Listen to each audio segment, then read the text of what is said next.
We're excited to announce that our very own podcasting platform, Zencastr, has become a new sponsor to the show. Check out the podcast's discount link in our show notes and stay tuned for why we love using Zen for the podcast. Record. You're listening to the Archaeology Podcast Network. This is the CRM Archaeology Podcast. It's the show where we pull back the veil of cultural resources management archaeology and discuss the issues that everyone is concerned about. Welcome to the podcast.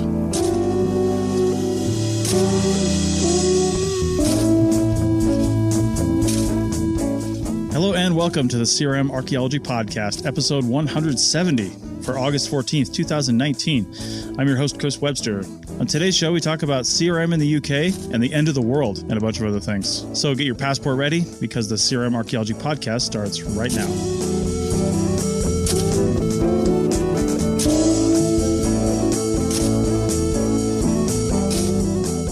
All right, welcome to the show, everyone. Joining me today is Doug in Scotland. Hey, everyone. Bill in Maryland. Hello there. And Stephen in Calgary. Hi. All right, so we got a bunch of different things we're going to cover today, but I think the first thing I wanted to bring up, just because it references a past episode, but we had an episode, I think it was a couple episodes ago, talking about alternative lodging in CRM, and we had a person email us and leave us some comments. So it's a woman, so I didn't need to say she or something. Well, I don't know what her pronouns. Yeah, what her pronoun is, but I'm just going to say her anyway because it's easier for me. So sorry about that. If you don't identify what your pronoun is, I'm just going to default to something that makes it easier to say. So anyway, listen to the alternative lodging CRM episode and had some ideas to share and a story. And let's see, person says she goes back. She says you can also get points or cash back when booking hotels if you use ebates.com. And that's not something that we mentioned. She said it might be different in the States. She's living in Canada, working in Canada, but ebates.com, I've definitely heard of that, but I've heard of it more in context of, I think, groceries and receipts and stuff like that, but I didn't know about hotel rooms. But anyway, she says it's simple to use. You get cash back whenever you use it. Have to sign up on the website and then use the website to book through. So that's a good tip there. Cashback percentage varies, but usually about 2%, which can add up quickly. If you're spending all your time in hotel rooms, 2% can add up pretty quickly, and a little bit of cashback is better than zero cashback. So she said she also recommends checking the reviews prior to booking any hotel, of course. The company recently learned the hard way. They booked a hotel where the desk clerk was extremely creepy towards female staff. See that all the time. And there were reviews on the website regarding the front desk staff. So if they had checked ahead of time, they might have thought about booking a different hotel. So have you guys ever heard of ebates.com and using that for stuff like hotels? I mean, I've heard of eBates, but I've heard of it mostly for like shopping. Yeah. And, if you're going to buy like, a pair of boots or a new book or something like that and you can get discounts from that. I hadn't heard about it from this. So that's definitely something new to me. And I'll be looking at when it comes time for future travel. And that's just, a reminder that, there's so many resources out there, Google everything. You never know where the opportunities are going to be to sort of save a buck here, save a buck there. I mean, us in the CRM field, saving a buck here, saving a buck there makes a huge difference. Absolutely. So, yeah, I mean, I'm very, thank to the listener to offer up another avenue to potentially save a little bit of money. There's a couple of those websites in the UK as well.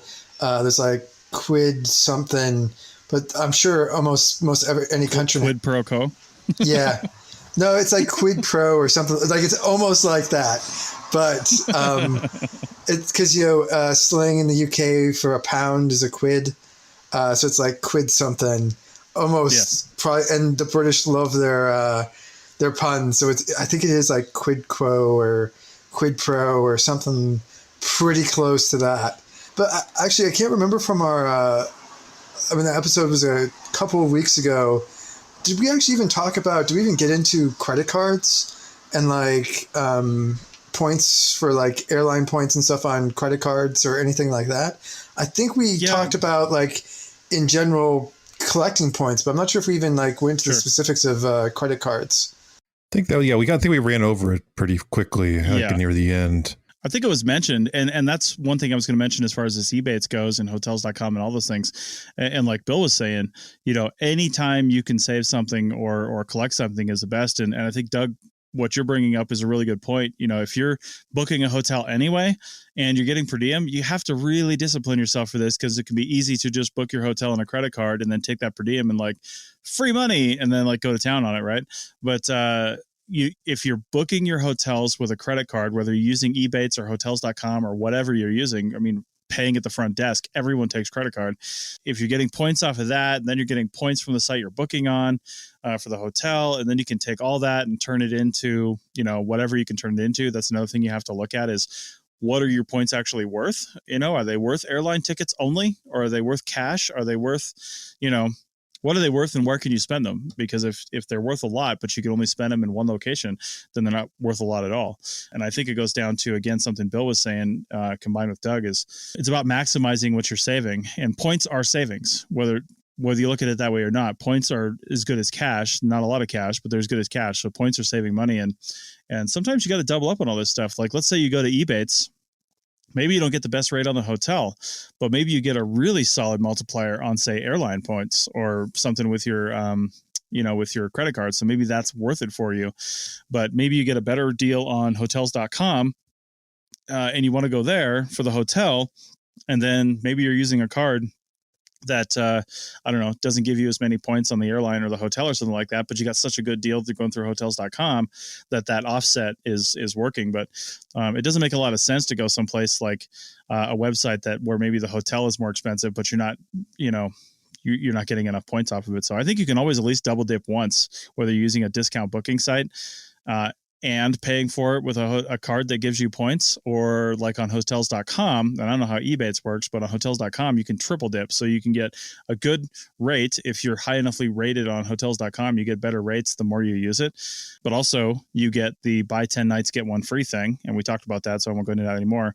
But then you can also, you're still paying for it with a credit card, and you can get points off your credit card. So again, triple dipping on the point system there. So yeah, I think also the critical part with the credit card though is I think it's how people treat credit cards. So I always treat credit cards as something that I must pay off in full as soon as possible.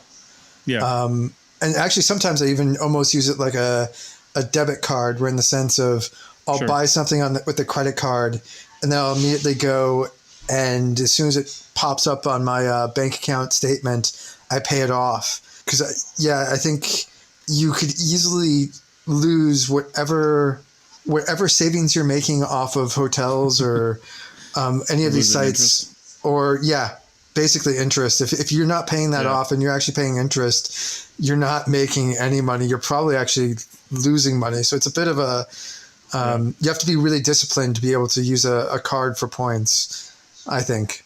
Yeah, no, absolutely. The going into that, and especially for field techs, where they're sort of already a lot of us are sort of already financially precarious as it is. It's easy to sort of fall off a cliff of debt, and there's a reason these companies offer these discounts. They're not losing any money. It's an incentive to bring you in, and there's enough people who just fall into the credit debt that the little bit they give back in discounted or free rooms to a hotel, is nothing compared to the thousands of dollars they make off interest off of the same time during the same time period. So it's a double-edged sword when it comes to credit cards, and I would definitely be wary of warn anyone to be wary and to look into it and look at your own financial situation and make sure you can actually pay off the card before you step into debt. I mean, that's just a good bit of advice for sort of anyone just coming out of school. You're just beginning to enter the world of, credit cards. I mean, it happens when you first enter undergrad, and they're offering you free credit cards basically as soon as you walk in the door. Be very wary of that. It's an easy, slippery trap to fall into. And many people in their, by the time they hit their late 20s, their second biggest debt after their student loans is going to be credit card debt. So these are great tools to help you, but be very careful on how you use them. Also, some cards will have like a yearly or an annual or biannual or some sort of fee that they may like do an introduction with, like, for the first year it's free, and then second year it'll be like $75 per year you have to pay to get these cards that have points, and way more. Yeah. And you have to be real careful because, again, that discount that you may not make that money back depending on how often you're in the field. Let's be honest, I think a lot of people try to aim for – well, it depends on, how your per diem shakes out. If it's your if your company's if you're actually buying it, usually means your company's giving you a fixed amount of money to do it, and so you try to pocket some of that. So it's always great to get that extra, 5 or 10% on top of that. But sometimes you might not be spending enough money, and especially if you're field tech and you might be off for 6 months or a bit precarious. Any card with a fee, I would be incredibly wary of. All right, all good points. So pay off those credit cards and maximize your points, basically is what that comes down to. And we'll link to the episode where we spent the entire episode talking about points and different hotel discounts and stuff like that in the show notes. All right, again, a lot of things to cover today, so let's move on. And Doug, this question is specifically for you. I read an article just the other day about how, what's the new prime minister of the UK, Boris Johnson or something? Yeah, it is. Well, the article was specifically talking about how he might be the last prime minister of the UK, because he has said that Brexit's going to happen whether you like it or not at some point, hopefully by October, I think they said, is what they were going for. The point is that he's talking about, making Brexit happen. And if that happens, one of the unintended consequences of this whole thing is the breakup of the UK as a possibility. And if you break up the UK, well, there's no more a prime minister of the United Kingdom. There might be a prime minister of Britain, I guess, or England, I guess, but not of the UK. So my question for you, Doug, is anybody talking about this from a cultural resources standpoint? Because what would happen to cultural resources in the UK? Because can a company basically do jobs in Scotland and England and anywhere that the UK has influence over without worrying about borders and things like that? Or is it still not quite like that? And what will it be like if the UK is broken up? What do cultural resources look like in the UK if that's broken up? Do you have any sense of that? Yeah, so most people have already looked at this 2013, 2014, when there was the Scottish independence referendum. Oh, yeah. So we have a fairly decent idea. In general, it depends. If they do a no deal Brexit, basically it's gonna be like the Great Recession we just went through. We'll probably lose a third of the jobs just off the top.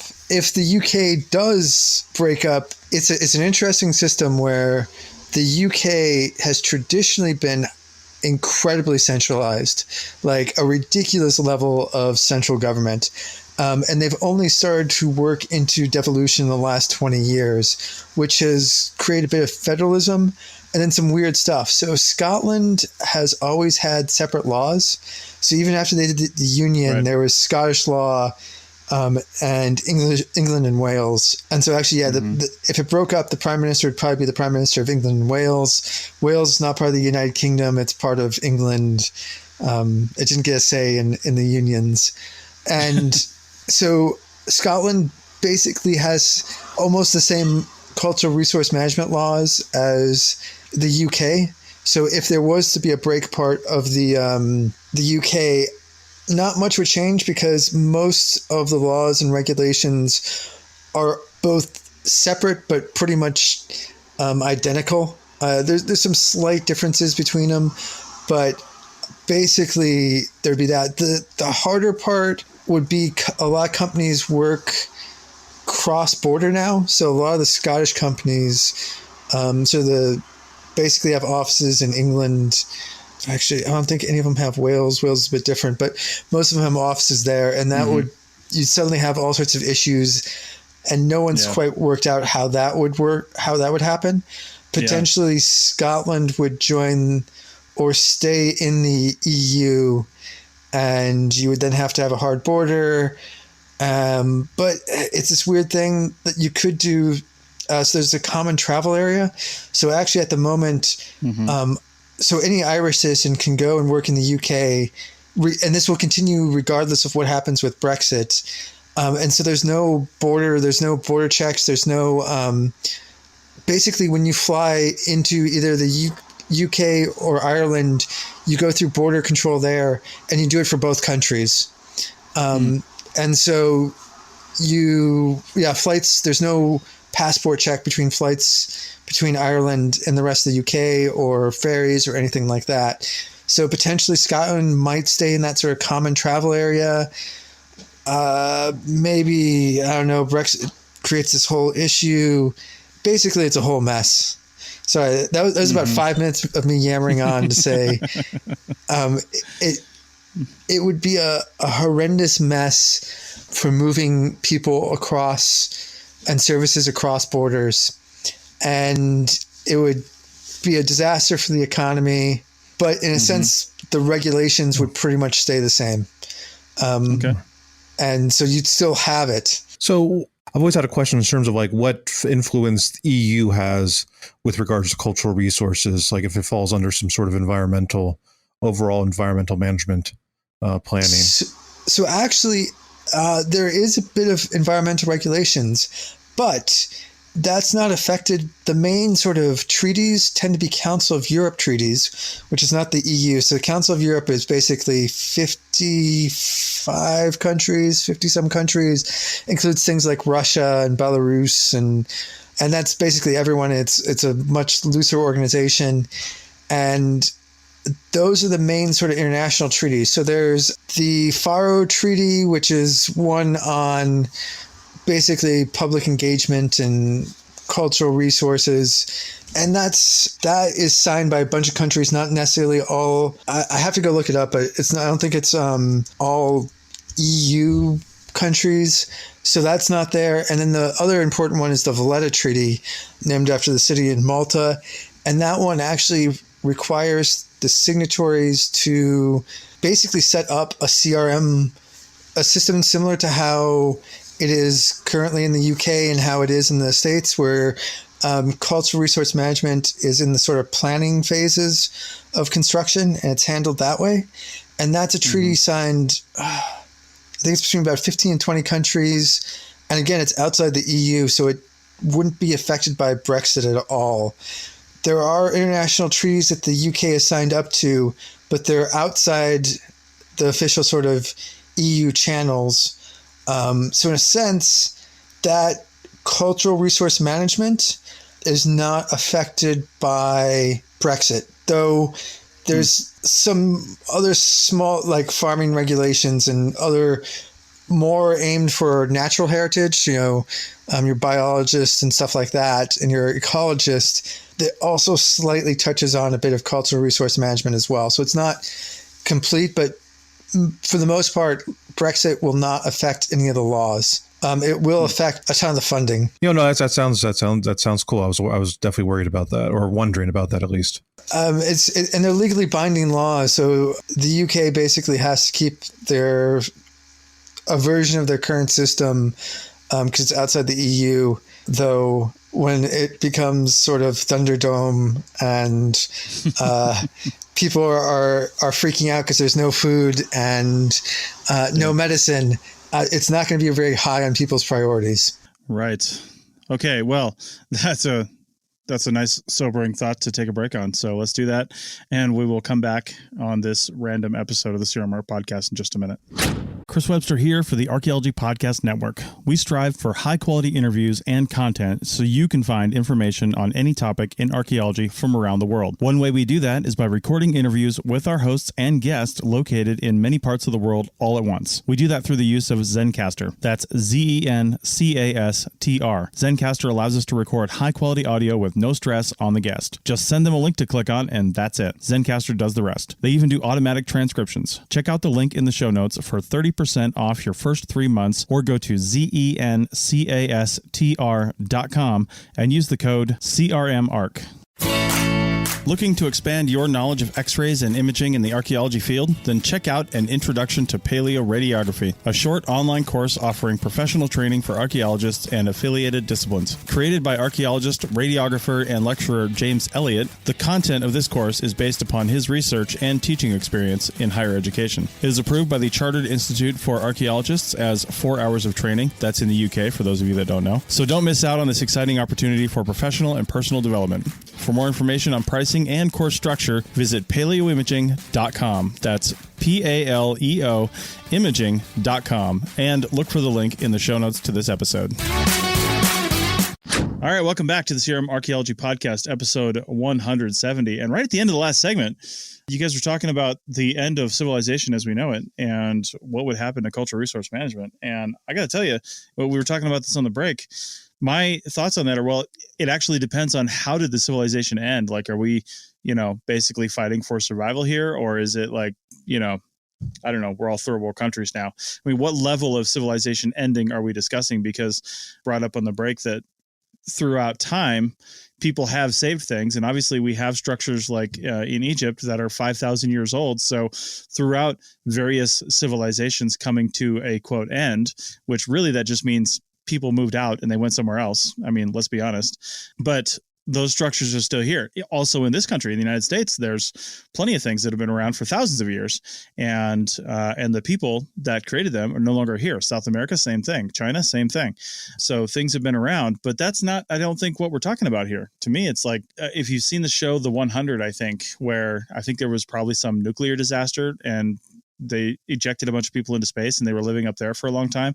Then they decided to send all these kids down that were basically criminals in some way or another as a punishment to just go down to Earth. And it turns out there have been people living there all along and they're in these like tribal faction kind of things. But I don't know, would cultural resources initially be some sort of primary objective for anyone really?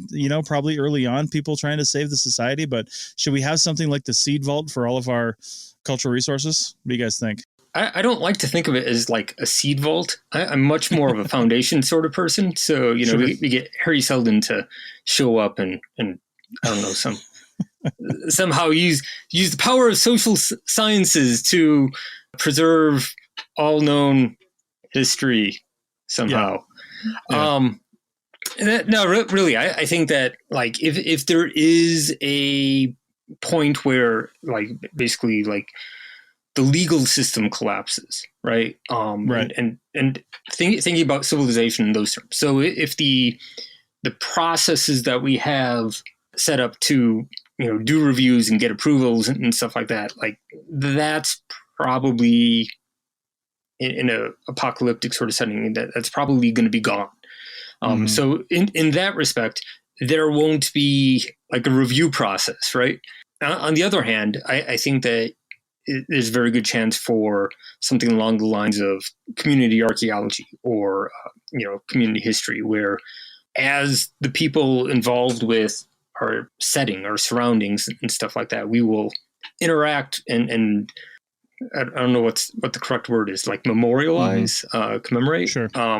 Past things. And that would include old buildings, but it would be very much a adaptive reuse. Like this is how we consume and reinforce our notions of history sort of thing. Yeah, I guess it would depend on sort of levels of apocalypse, as it were. Because even if we're talking like a sort of Brexit level implosion where essentially all the borders have to go up and there's not, they prioritize stuff. So there's not going to be any fresh fruit or vegetables. There probably won't be meat. The priority is going to be for getting in things like insulin for diabetics and stuff like that. And you'd still probably have some semblance. Well, you will still have the government and you would still have basically, our equivalent of Section 106 happening. There'd be a lot of lost jobs. But even if you went sort of nuclear apocalypse level destruction, plague, whatever you want to call it, I also think Stephen had mentioned community groups doing it, but I also think likely you're going to get a very political angle to it. Because, we see it throughout history where previous leaders always try to reference back history and culture. It was like when Alexander went to Egypt and he was called the Pharaoh, and they made him a pharaoh and, living embodiment of the god Ra. I'm sure an Egyptologist is listening to this and probably like tearing their hair out right now because I'm pretty sure I'm getting it wrong. But the general idea was that he took on that political identity of being a pharaoh, and maybe he was the son of Osiris, or he was Osiris or Horus. He basically took over that political thing. And the same Caesar in Egypt. You get the Holy Roman Empire with Charlemagne, where they try to basically use cultural heritage and history and images and icons and buildings to legitimize their rule, their continuation of what came before. So, I mean, you'd have to really be talking like a absolutely massive, maybe nuclear winter in which pretty much all knowledge has to be wiped out for it not to happen. But I would actually imagine you get a lot of political leaders who would find it very beneficial to rebuild monuments or put tanks next to and do big parades next to the Lincoln Monument or something like that. Yeah, nobody's doing that today.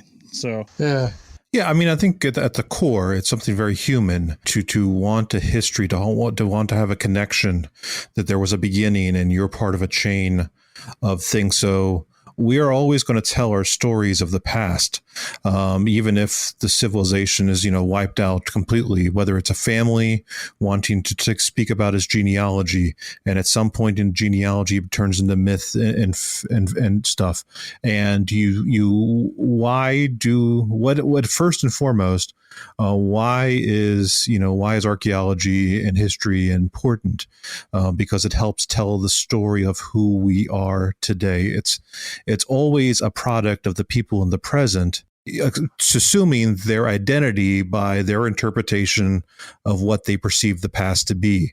Mm-hmm. Now, in our age, we are the professionals trying to actually find out what really, and I'm air quoting here, really happened in the past. But it has always happened. Someone has found an object on the ground. It looked like it was made by another human in the past. We tell a story about it. And we not only do we tell a story about it, we incorporate that story into our own story. So in that level, I think, the past will always be a precious resource to humans, even if there is the zombie apocalypse and the nukes, and whether it's a Fallout type of situation or Walking Dead situation, people will find ways to revere items of the past and incorporate those items of the past in the story and telling the story of who they believe they are at that time. Those people of their present are during their time period. So there will always be archaeologists, whether they call themselves that or not. Historians, anyway. Also, guys, at one point, ice formed naturally. Can you believe that? Right? Imagine thinking back on saying something like that in a time frame, not too far from now.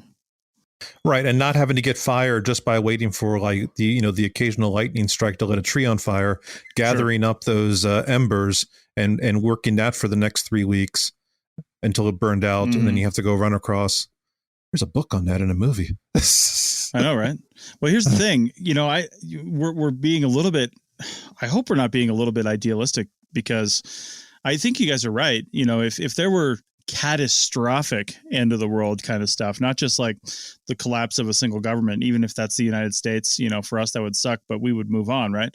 But the catastrophic end of the world, like everybody's dead and now you're fighting for survival, I think you're right. There would be some reverence to at least visible monumental artifacts, maybe even if you get a little farther down the line, if there's books left and some sort of writings and things like that, that those things might be seen as, works of the ancestors or something like that. But also, unfortunately, it might take that for people to actually listen to us archaeologists and the stories that we are telling, as Stephen said, because who listens to them now? A very small percentage of the population actually pays attention to our own history until it becomes an advantage and we can use it. But even in this high debate time of the summer of 2019, when we've already had the Republican and Democratic debates for the first debates for the presidency in 2020, of all things, well over a year away, no mention is ever made of historical references unless they're historical political references, and which is, again, also history. But I don't know. People just don't seem to care unless it either benefits them or,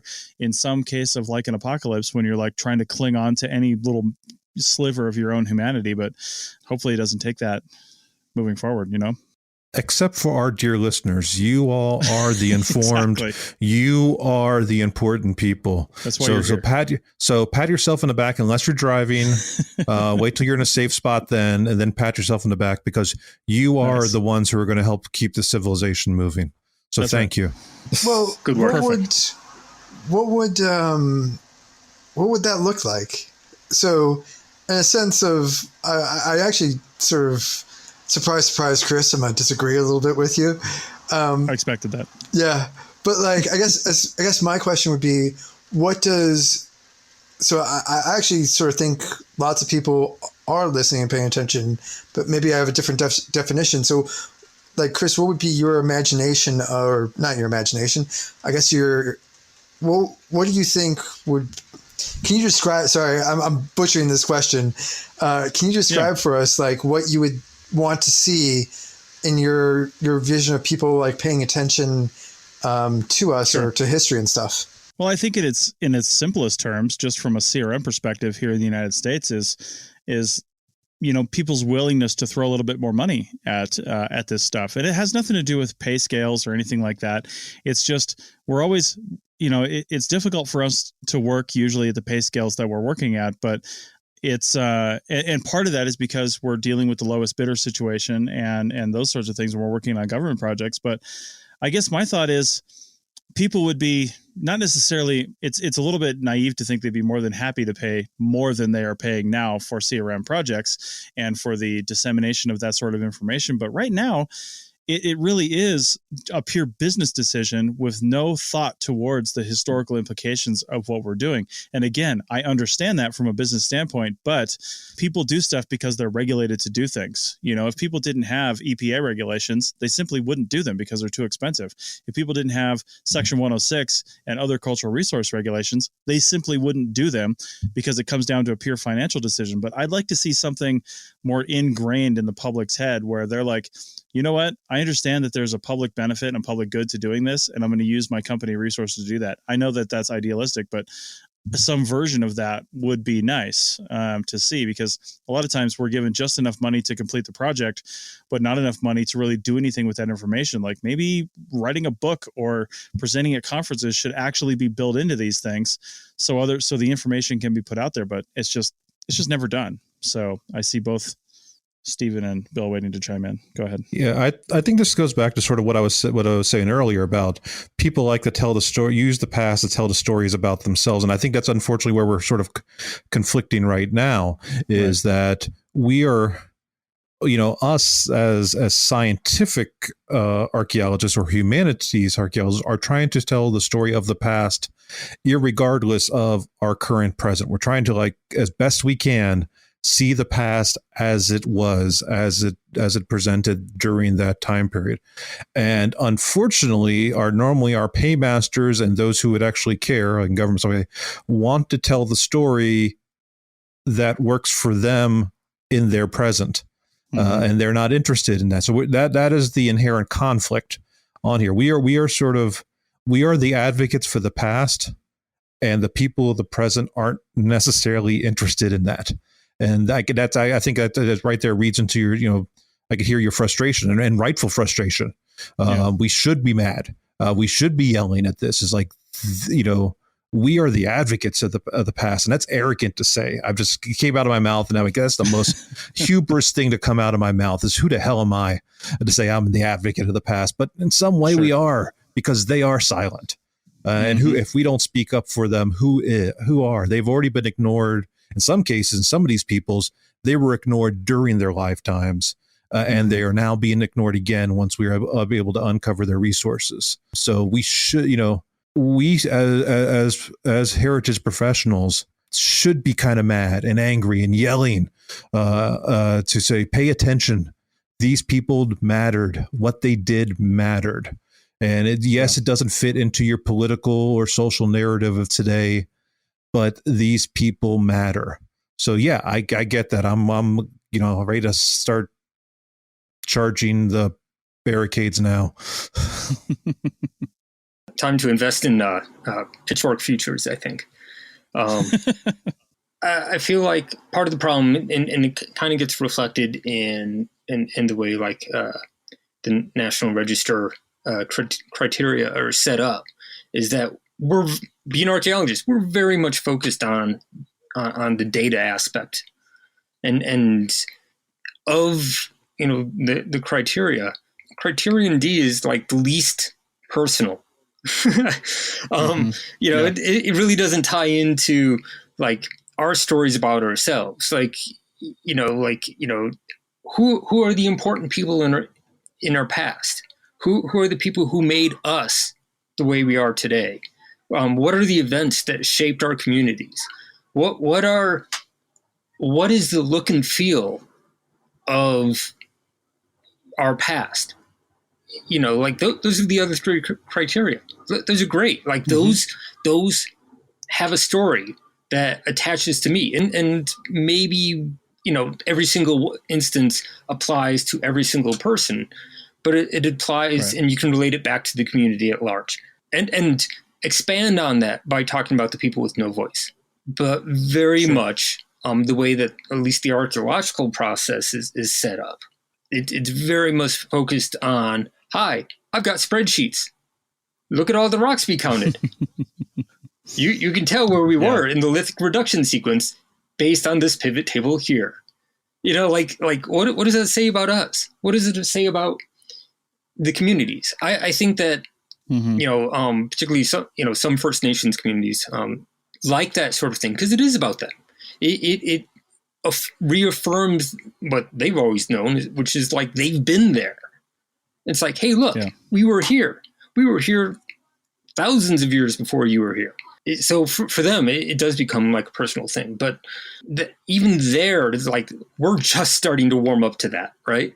That making the narrative a little bit more personal is probably that's a direction we need to advance in. Yeah, indeed. Well, that sounds like a good place to take our final break of the episode and to, talk about some more random things on the other side. So let's do that, and we will be back in just a minute. Hey, while you're listening to these ads, I want to remind everybody that's listening to this, especially if you own a CRM firm or another company, or you're promoting something, you're working with another organization, we can now do dynamic advertising on this, which means you can do a special ad just for a certain period of time, and it will play on our entire catalog, including our back catalog, only for that time. So if somebody downloads an episode from 4 years ago, tomorrow they'll hear your ad, but they won't hear it in 2 weeks when your ad's no longer playing. So 5 cents per download is our general rule right now until we decide to increase that, but we're just playing with those numbers right now. So that's basically $250 for 5,000 downloads, and you can get those in about 2 to 3 weeks. So, all right, we'll be back in just a second on the CRM Archaeology Podcast. You may have heard my pitch for membership. It's a great idea and really helps out. However, you can also support us by picking up a fun t-shirt, sticker, or something from a large selection of items from our TeePublic store. Head over to arcpodnet.com/shop for a link. That's arcpodnet.com/shop to pick up some fun swag and support the show. All right, welcome back to the CRM Archaeology Podcast, episode 170. This is the final segment, and we are going to switch gears just a little bit because actually in the first segment, I think, I brought up UK archaeology with Doug because I've been thinking about this actually for a long time, but I actually only just really started talking to Doug about it this week. But I want to get a sense from our listeners, so this isn't really a discussion topic, but I want to get a sense from our listeners whether or not this would be something they want to hear. But Doug lives in Scotland, and he's lived there for quite some time now, and he always gives us the sort of Scottish/UK, even /EU view of things because he's closer to all that than we are. And I thought maybe it would be beneficial for the APN and beneficial for our audience to have a CRM UK edition. So CRM Arc UK edition. Obviously, we call it something else to be more pertinent to what you call this type of archaeology over in the UK. But if you're interested in either being a co-host, because I personally, as you know, sort of one of the creative directors of the APN, I would like it to be a show like this, where it's a panel style show and you get these varying opinions, because I think we get a lot of good discussions out of these topics. So if you're interested in looking at that idea, or you think it would be something you would listen to, then hit up one of our Twitter handles on the show notes for this page. You can always email me, chris@archaeologypodcastnetwork.com, and ArcPodNet on all the socials, Facebook, Instagram, and Twitter. So hit us up somewhere. Let me know if it's a good idea. Is this something you would listen to? I know we have UK listeners to this show right now. I've talked to them before. So again, and I don't know what you guys think, but I think having CRM Arc episodes or CRM Arc versions for other countries would be a great idea. I mean, Canada, Stephen, there's a lot of different regulations and things going on up in Canada. We've had interviews with people in Australia. I think you could have a CRM Australia edition. Stephen, do you think something like this would fly up in Canada? Enough listeners up there to enough topics really that are Canada specific?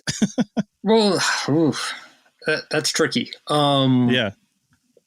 Maybe. I feel like definitely enough listeners. I seem to run into people who listen to the podcast more since I've moved up here than beforehand. But that might be because it's a smaller population. You brought your fame with you. Yeah, yeah. Actually, one of my first job interviews, the guy's like, "Just so you know, I listen to the podcast." And it was like, "Oh, nice." Yeah. Well, let's not hold that against me, please. Nice. Well, I think it'd be relatable. Isn't Canada pretty regionalized? Like, don't the provinces and territories have slightly different regulations, or am I completely making that up off the top of my head? That is absolutely correct. So I've worked in, I've held permits in Saskatchewan and Alberta, and they're fairly similar. I've worked not on my own project, but I've worked in Ontario, and so while I was working there, I was kind of asking the usual questions about how things work, and it's fairly different. Ontario actually, in some ways, reminds me a lot more of just the Midwest, but yeah, the legal processes are a little bit different, and then once you get into like BC, it's a very different thing because the territories aren't ceded lands, right? So, well, it's not that much different than the U.S. I mean, we've got different laws. I mean, we've got an overarching regulations as well that are federal, but we also have a lot of state and even city or county regulations that add on top of that. So, and not only that, but agencies. I mean, you can be a permit in the BLM here in Nevada, but that doesn't mean you're permittable at the BLM in California or at the Forest Service or something like that. So we definitely have a lot of different competing regulations here too. But I think having a country-centric version of this podcast would just, I think, make the podcast more relatable to people in that country, because we do a lot of U.S. specific talk here, even though two of our hosts are not even in the U.S., but we do a lot of stuff that's basically focused around discussing it like this. And I don't care, because that's how we started this show. You know what I mean? Like I hope that what we say relates to other people, but even if it does, it would be more relatable if you had hosts from your own country discussing them from their own backgrounds in that country. I think, I don't know, personally, that's what I would think. Yeah, and you would probably pick up people who, that find it more relatable, like you say. So you'd pick up people who are like, well, I don't want to listen to that because, okay, yeah, there's one guy from Canada, but like he's always talking about something called the National Register, and it's like I don't even know what nation you're talking about, man. Right. And you're like a token Canadian anyway, so I mean, doomed. All right. Well, if you're interested in starting your own instance of the CRM Arc podcast, whatever you want to call it, please contact us, because I'd be more than happy to host that on the APN. If it's in another language, that's fine, but just know that you're going to have to do your own editing, because I probably don't understand that language. So if you want to find an editor that can edit in Spanish or some other language. When I was at the EAAs a few years ago in Scotland, I really thought about, all the Italian archaeologists we met, all the Spanish archaeologists we met, all the German archaeologists, but like, man, it'd be great to have podcasts in those countries. But my biggest problem with that is I'm the editor and I can't edit those shows. So we would need somebody that can do the editing in that language. So anyway, yeah, let's take a look at that and stay tuned for possibly the first instance of this, which I'm hoping is the UK edition of the podcast. And we'll see, it takes a couple months to get something like this off the ground and get the artwork and get all the things in place and get the schedule down and just really just kind of fit it into what we're doing here. But maybe we'll be able to see something like that very shortly. So at the very least, I'd love to see, like I said, Australia again. I know there's a very strong CRM program there, and I know that there's listeners of this podcast down there, and I think we could do with a Canada one too. Although if I lose both Stephen and Doug, then this brings me to my next topic. which we're always looking for fresh blood on this show. As you can see, Bill hasn't been on in a few episodes. Sonia's doing field work. She hasn't been on a few episodes, and sometimes people come and go. So I'm always looking for other perspectives. We brought Bill Octor in about a year ago. So we finally got an East Coast voice. That's right. Finally an East Coast voice. Well, we had Sarah Head, and she was kind of East Coast for a little while before she really moved East Coast. I think she was in like Indiana or something when she was on the show. Yeah, she's more originally. Midwest. Yeah. Right. Well, but it's Eastern Woodlands, right? So technically Indiana's not the Woodlands. It's Prairie Peninsula, but I'm pretty sure she was in Virginia at the end there. She was in Virginia's East Coast. At the end, yeah, definitely when she was doing her show, but I think when she was on our show, she was in Indiana. So yeah. Anyway, point is, we're always looking for, a couple more hosts of this show. So if you're interested in coming on mostly every 2 weeks, 26 days out of the year, helping us plan for the show, that would be fantastic. I'd really like to see some fresh perspectives and some other ideas coming in, because we always like talking about new things. And in case you guys are intimidated by the planning, there's not actually a lot of planning that goes into this. You might Doug, be able to tell. You're not supposed to say that out loud. You're not supposed to say that we came up with literally everything we're talking about 4 seconds before I hit record. Or during recording. This is why we need fresh perspectives. Chris, it's a little sooner than that. It's like 4 minutes, maybe 5, our Slack channel. Yeah, indeed. This is like a live stream, which was recorded and edited ahead of time. That's an interesting way to put it. Hey, another thing I want to mention for this show is we could also use a producer. We're starting to pull on volunteer producers for some of the other shows, like Archaeotech's got one. Dr. Jamie Anderson is now producing for us on Archaeotech. And we got a couple other people looking at a few other shows. But what a producer does is helps not only research topics by bringing us articles and news items, but also possible guests as well. And you'd interact with the guest and just, kind of feel them out and see what we're going to talk about, and then let us know what we're going to talk about so we can be planning for that. And then you'd set up the interview as well. So if you're interested in doing that and having more guests on the show, then we're always interested in volunteer producers. And anybody who volunteers for the APN for longer than a month, my time frame is about 30 to 60 days or so, give or take, depends on how much work you're doing. I'll give you the pro APN membership for life, or for as long as I can keep this going. So for as long as the APN's in existence and we have memberships, you'll get the swag package and you'll get all the things that come with being a pro member of the APN if you volunteer with us just for a couple months. But we hope you stay Chris, I've been doing this for how many years and I don't even have that? You totally have that. I hear you need to read the Slack channel. You really do, because you do have access to all the pro features. I know, just haven't sent you a t-shirt joking. Whoa, there's t-shirts? There's totally t-shirts, man. Listen to your own I know, show. I've seen the t-shirts. I didn't know we could get those, though. That's right. Wait a minute. I've bought the t-shirt with my own money and I've worn it out in public. He has indeed. I've seen it on his Instagram channel. Yeah. Hey, speaking of Bill, before we bring up everybody's favorite topic of ticks in the last few minutes, if we do have time for that.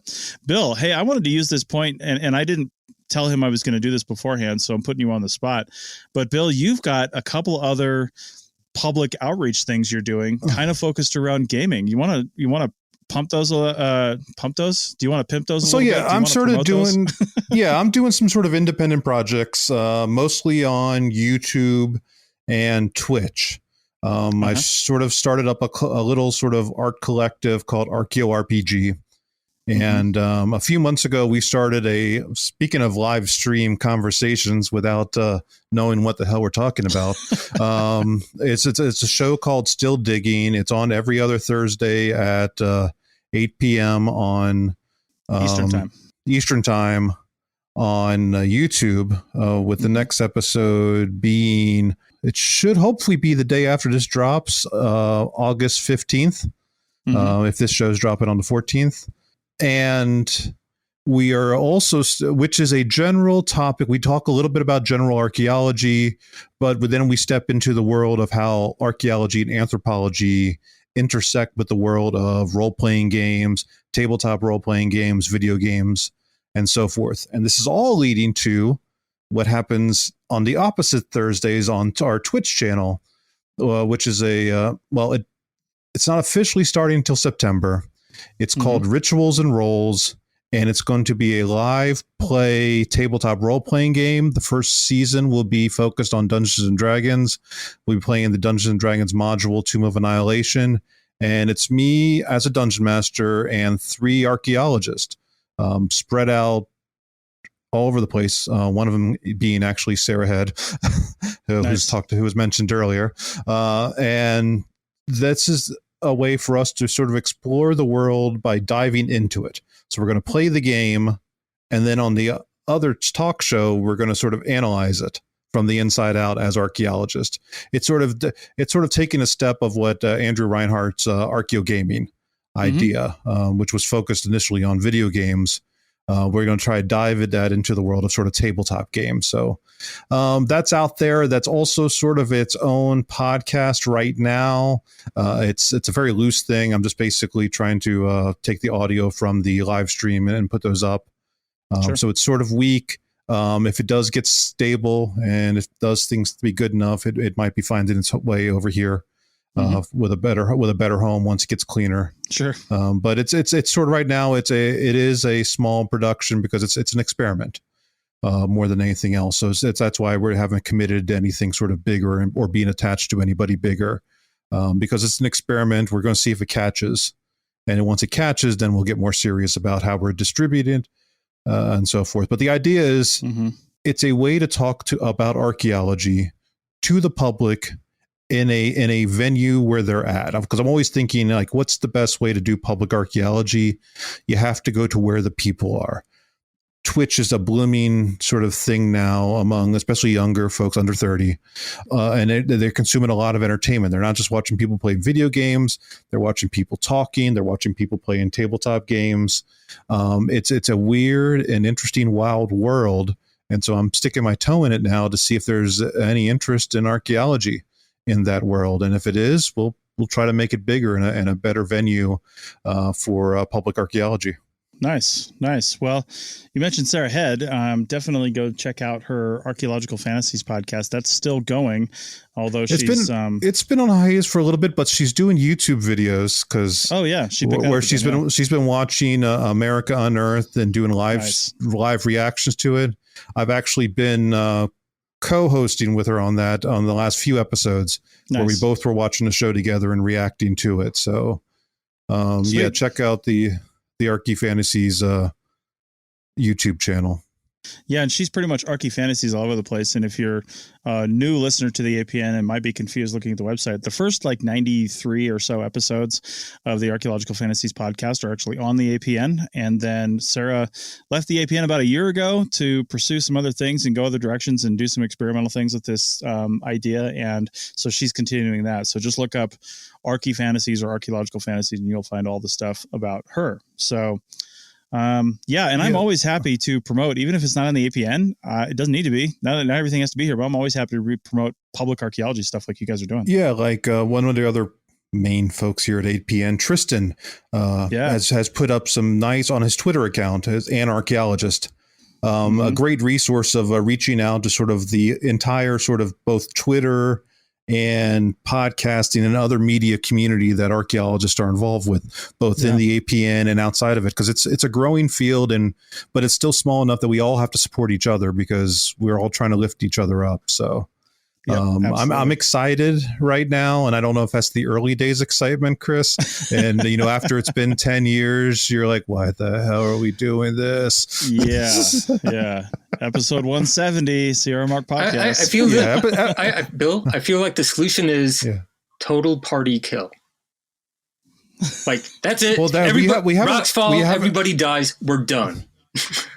We haven't had episode 1 yet, so that's always a possibility. If it does start loading off the ground, I want to take the Critical Role model, that really popular, where voice actors are playing the game, and try to bring in maybe guest stars for certain episodes where we can bring in other archaeologists who maybe have busier schedules and can't play every other week, but they can come in and sit in for a single session and sort of bring their voices in. That's sort of the ideal stuff. So, Steve, we might have to bring you in on one episode. Oh man, as you try to kill the party. It's still second ed, right?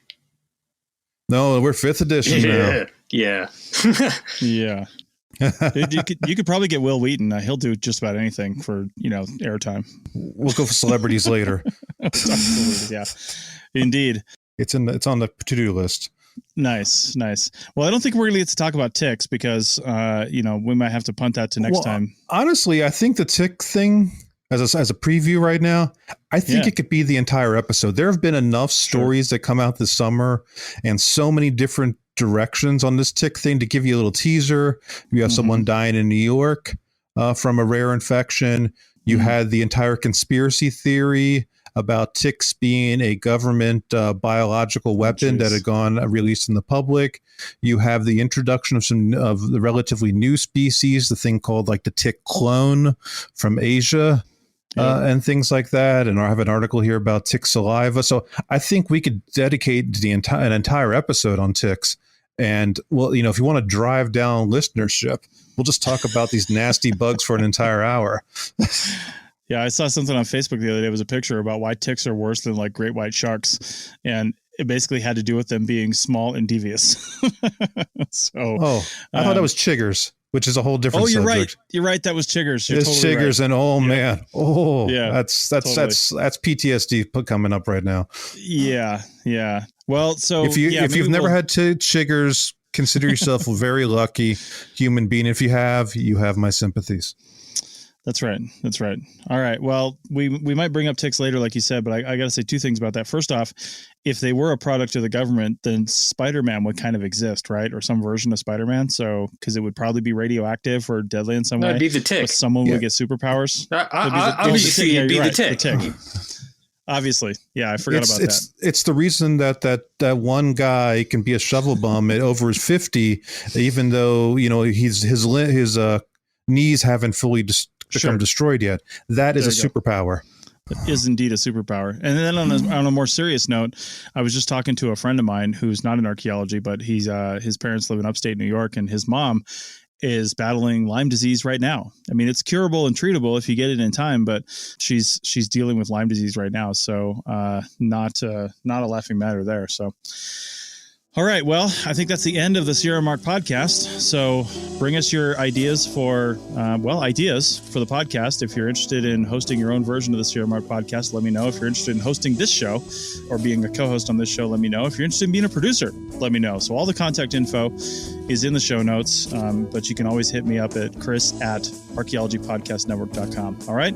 That's it for this week, and we'll see you next time, where we hopefully don't spend the whole hour talking about ticks, but we probably will. That's it for another episode of the CRM Archaeology Podcast. Links to some of the items mentioned on the show are in the show notes for this podcast, which can be found at www.arcpodnet.com/CRMArcPodcast. Please comment and share anywhere you see the show. If you'd like us to answer a question on a future episode, email us. Use the contact form on the website, or just email chris@archaeologypodcastnetwork.com. Support the show and the network at arcpodnet.com/members. Get some swag and extra content while you're there. Send us show suggestions and interview suggestions. We want this to be a resource for field technicians everywhere, and we want to know what you want to know about. Thanks everyone for joining me this week. Thanks also to the listeners for tuning in, and we'll see you in the field. Goodbye. Bye. Doug started the countdown on our chat here at 1,000. Goodbye. I think, I don't know, I can't like in video where you could just speed up time. I mean, I could do that on the podcast, but it would still just be silence. So actually, you should just keep talking the entire time and then speed it up. And so it's like you with the high pitched, all right. Let's start. But this gag doesn't work because he's typing it, so no one else is seeing this besides us. No one's seeing him counting down from 1,000 on the chat. But here's what. Goodbye, everyone. Let's start. Oh, Jesus. 989. Let's remember that. Yeah. Hey, we need to start taking the wind out of Doug's sails and predict the way that he's going to do it. I think he's going to count down in binary next time. Man, I probably should start. Now you can't do it. No, I'll probably start learning different languages just to to do that. Nice. Or maybe I'll start counting up. You never know.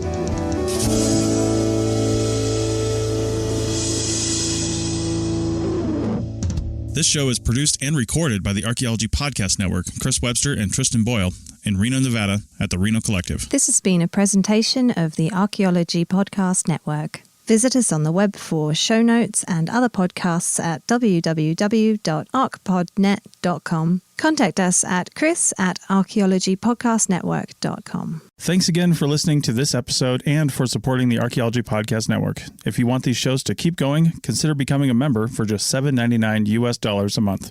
That's cheaper than a venti quad eggnog latte. Go to archpodnet.com/members for more info.